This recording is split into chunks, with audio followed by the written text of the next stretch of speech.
This is video 18 of the full body self-release trigger techniques, the basic techniques. So in video 18, we're going to focus on your forearms as well as the hands. Very important muscles. They directly relate to releasing of the shoulder and the neck. When I see clients come in for neck, shoulder issues, that's the first muscle I release. Often they are quite surprised by this. It's not a very common thing that's done. I don't know why. Through my studies and through the years of doing this, I've realized that it's very, very important to release the neck and shoulder areas through the forearms. And it's a neglected muscle. It's not a muscle that's often thought of being released. So if you get a headache, the first thing you need to do is go into this little muscle between the forearm, the forefinger, the index finger and the thumb, and you just press in there. And my muscle there is quite developed, more than most people, and that's just from 14 years, over 11,000 people massaged with these hands. So it's just a lot of manual triggering and stuff. But so mine's quite tender because there's a lot of muscle there. But it's actually because there's a nerve running in there, and it's a very good trigger point to do. So trigger that.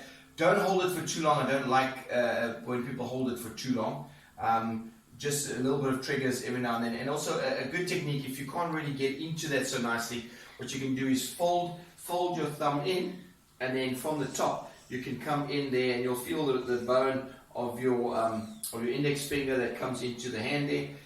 You can just go over that and then push in there. That's a very good way of releasing that. Then the forearm, basically the hand doesn't have that much muscle in. Most of the hand muscle, your gripping and extension and flexion muscles of the hand all come from the forearm. So the top of your forearm is your extensor muscles. They extend the fingers out and open the hand, and the bottom muscles are your flexor muscles. They pull your fingers in. In my opinion, the flexion muscles, the bottom muscles, are more important because they are a lot tighter. Whenever your body's tense, and you'll find most people actually hands want to close normally. That's because they're too tight. So basically these muscles are actually constantly pulling in. Very seldom you get someone walking around with their fingers fully extended like that. So that's the normal position. So these muscles generally will be tighter. Now to get hold of these muscles, what you do is you take the thumb. I like to use the thumb. Again, that little bony prominence. You push it from the bone. You'll feel the bone on the ulna and the radius, or one of those bones. You'll push it in there, and then you add a bit of movement. So what I like to do at different angles, it all depends on where you feel it. So you grip hold of it. When you hold on to the muscle, it shouldn't be too painful. But when you start moving it, then you'll feel it's a little bit more sensitive. So then you find different spots. And by moving around, your body allows you to get in deeper into those muscles. The top part, the same, a little bit easier on the top. It's more sensitive because it's easier to get hold of.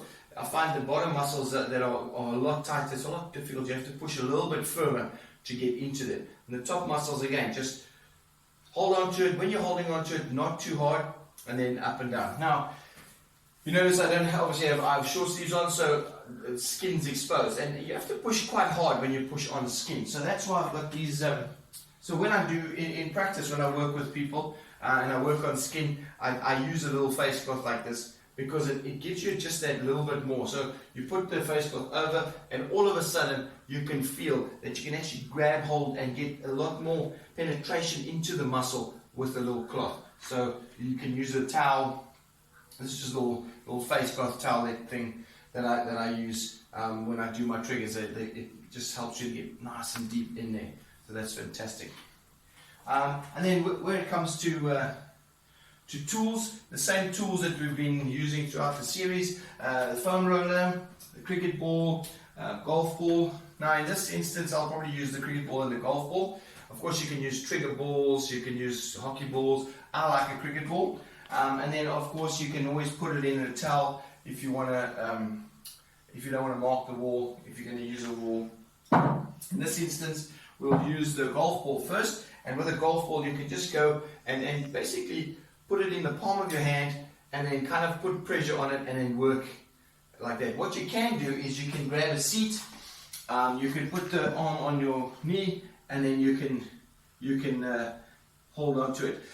Also in this position, what you can do is sit at a desk or at a table, put the golf ball on the desk or table, and then you can roll it like that underneath your arm in those positions. Then with the cricket ball, you can come against the wall. So what you do is you put the ball against the wall, and then you can just roll the forearm. I like to add a lot of movement, rotation, and flexion and extension of the wrist. That just helps to get deeper in. It's obviously a little bit more tricky to get on the inside, but I like to take it up like this, and then you can work it like that. But I find for the inside muscle, leaning on a desk will be the best bet rather than using a wall. That's it for forearms. Thanks for watching.